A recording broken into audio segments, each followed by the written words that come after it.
Thank you all for coming today. I am State Representative Jeannie Ives from Wheaton. As state legislators, we come here to discuss the legislative response to the recent actions taken by the College of Dupage. The fury over yesterday's storm is no match for the fury over COD taxpayers in reaction to the board's decision to give Dr. Bruder an unreasonable severance package of more than $750,000.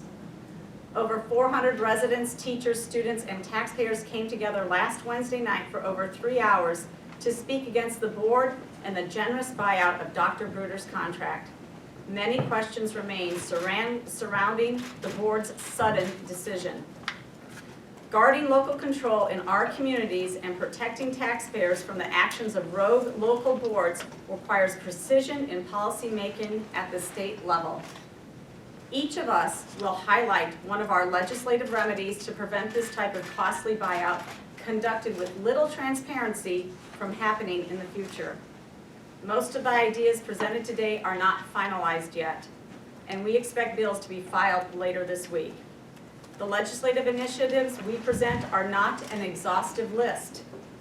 And as these bills go through committee, we are open to ideas from our colleagues on both sides of the aisle, as well as from our constituents and community leaders that will improve these bills. I also want to note that I intend to call for hearings before the Illinois Community College Board about severance agreements, financial audits, and local community college board governance.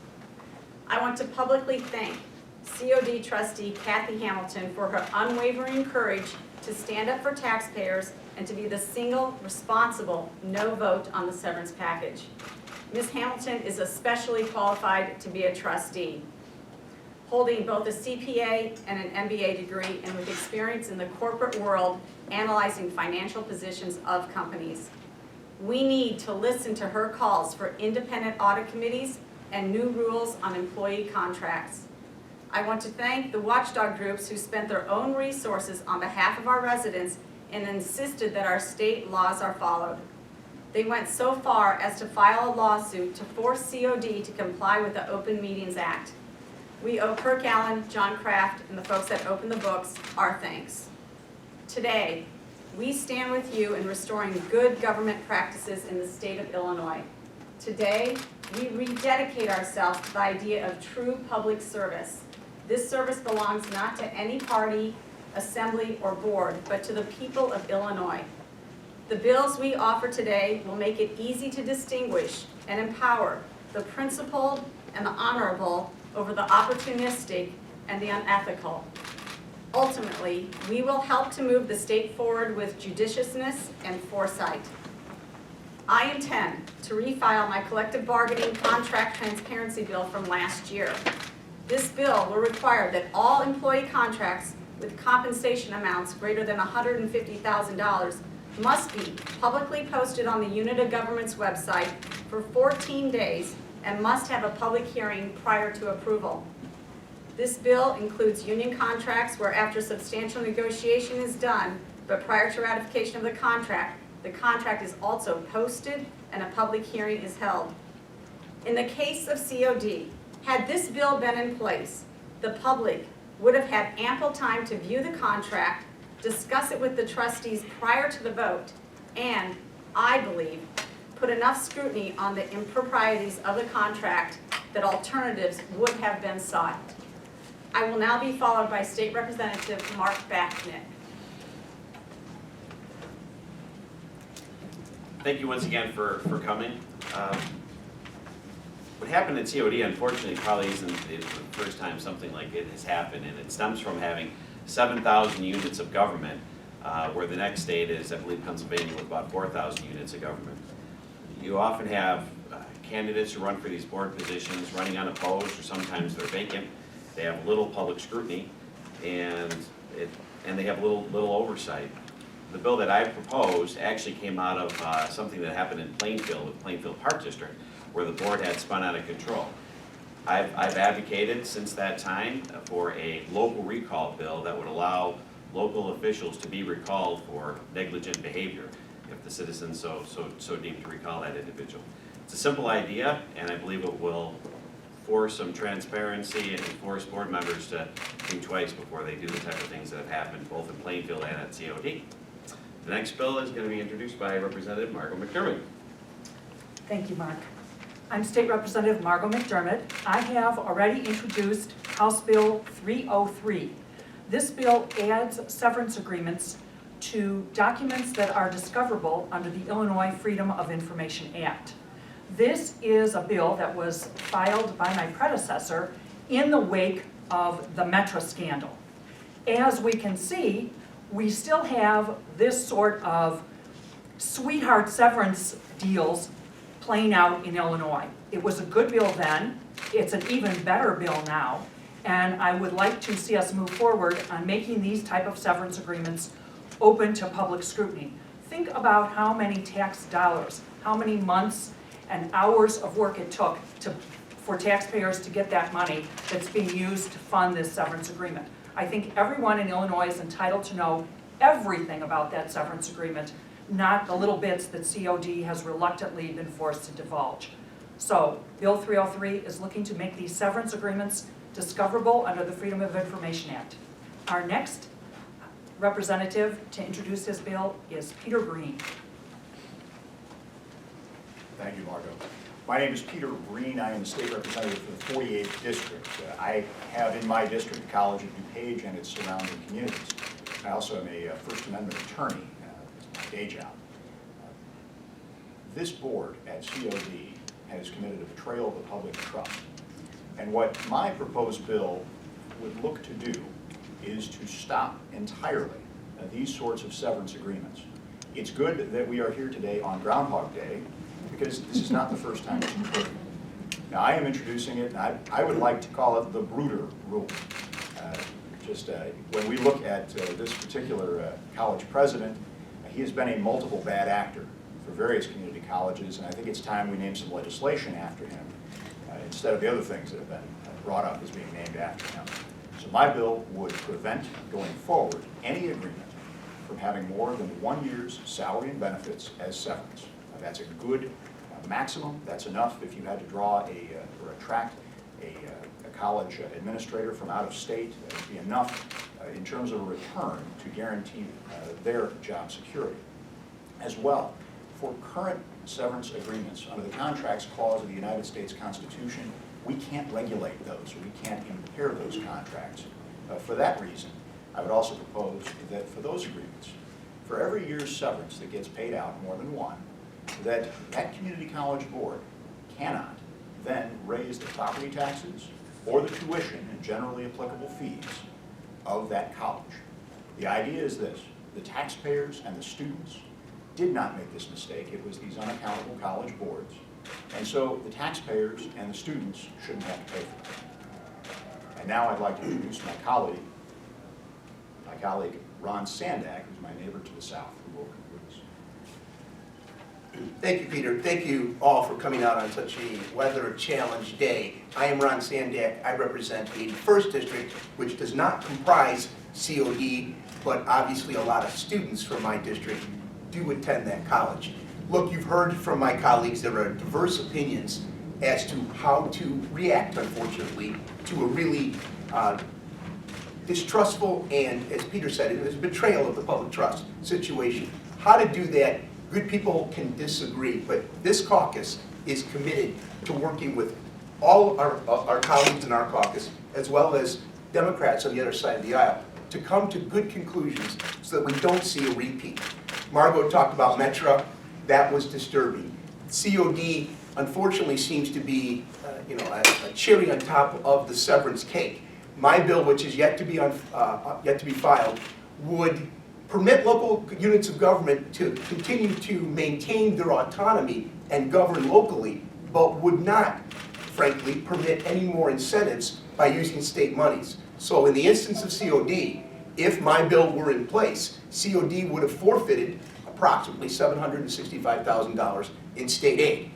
Meaning, if local units of government determine in their best interest, or they see their best interest in cutting deals like this, it is on their dime. And of course, they will be held accountable to their taxpayers and their voters. The other bill I have is frankly moving the elections for all school board elections, including community colleges, to the general calendar, the fall calendar, so that there's genuine interest.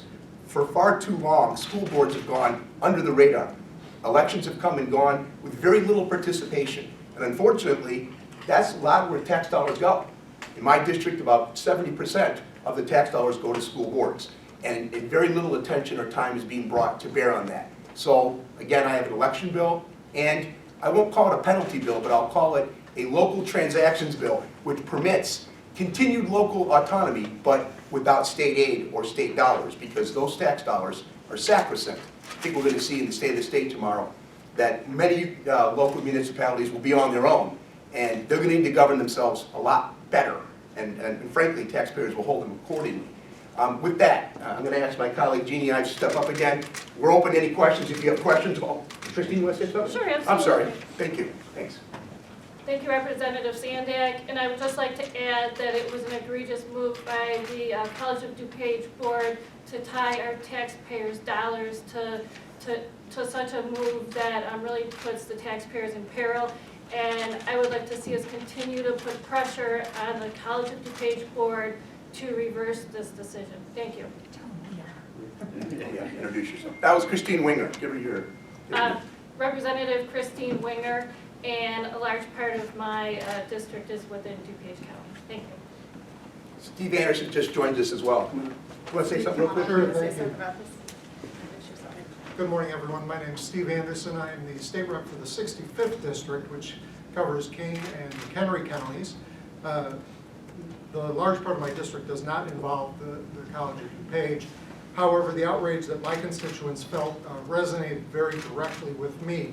If you look at the amount of money that is being put forth towards the settlement, $762,000. Take a look at the average cost of the expense at COD for a tuition hour. It's $140. That equals approximately 5,900 hours of student tuition that's been wasted, in my opinion, my constituents' opinion. This needs to be addressed. Thank you. Any questions? Obviously directed at any one of the members' bills or generally. Are any of you supporting a mass resignation of the College of DuPage board as called for by the community? I don't know if there's anyone who doesn't, other than trustee Kathy Hamilton. Right. No, Trustee Hamilton has done the right thing here. She knew what was happening over a year ago, and it's taken this long for things to happen and come to fruition and the problems to be highlighted. So I commend her again for her actions and her diligence in bringing this forward. But the rest of the board really needs to go. And in fact, there were numerous public comment on Wednesday night asking the board to resign. And you had everybody from all political stripes there, Libertarian, Democrat, Republican, Conservative, Moderate, everybody was there, all in agreement that they need to go, and Dr. Bruder should have been fired. What are you all going to do come budget time? I mean, you traditionally have to carry the water for COD. What are you going to do when they come down and ask for money? Well, I was asked that very question, and I'm not really inclined to listen to them with respect to any capital needs right now. I'm not really inclined to listen to them or their board right now until this is one person speaking, feel confident that the best interests of students, taxpayers, faculty, and not the executives at COD are being watched over.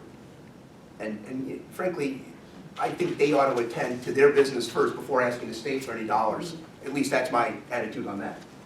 I went to bat for COD when they came down last spring session and asked to get their share of veterans grants, which they're one of the community colleges that has not gotten a veterans grant for over 5 years from the state of Illinois, and they also have like the second largest veteran population there. So they had been not getting their fair share, so to speak. I went to bat for them on the House floor.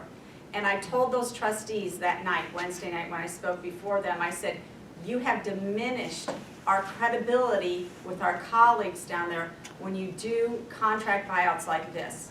Because they already think that we don't need the money, and now it makes it that much harder to get any money from the state when you do things like this. So I don't know where that's going to go, and I'll wait and hear from other people about it. either Representative Sandak or I, should either the students at COD or the parents of students at COD be worried that this kind of action is going to take away from the college? In other words, that you're not going to give them what they may really need for their students.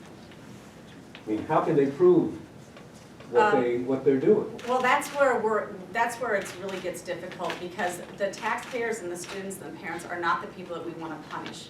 However, in many cases, those are the people that have elected this board and have not been watchful over it. But it is very difficult with this many units of government to watch what they're doing.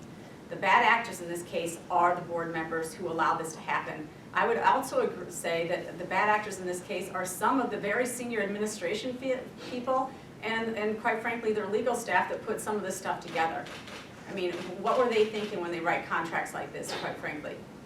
So I don't think that they should be overly concerned. The one thing that all this pressure has done is that they intended to raise their property tax levy and they intended to raise student fees. Because of the pressure that started to be applied from June on with the watchdog groups, with Ms. Hamilton, with other folks, they held the levy flat and tuition flat for next year. So next year, you know, and they're sitting on $150 million of tax money. They have a large amount of reserves right now, an inordinate amount of reserves when you compare it to other units of government compared to their property tax levy. So I think that we'll be okay. I think we'll work through this and we'll see what's to come.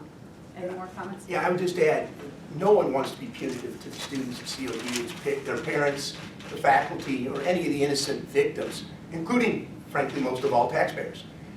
However, as Jeannie said, this board is sitting on an extraordinary amount of reserves, so they are not in any peril of financial wreck or otherwise. They're in very good shape. And indeed, the very instance that this contract demonstrates that they may be in too good a shape with respect to their taxing authority and how they've, frankly, collected tax dollars. And if you go to COD, it's an impressive place. It doesn't really look like a junior college, frankly, and it's a very expansive community college at that.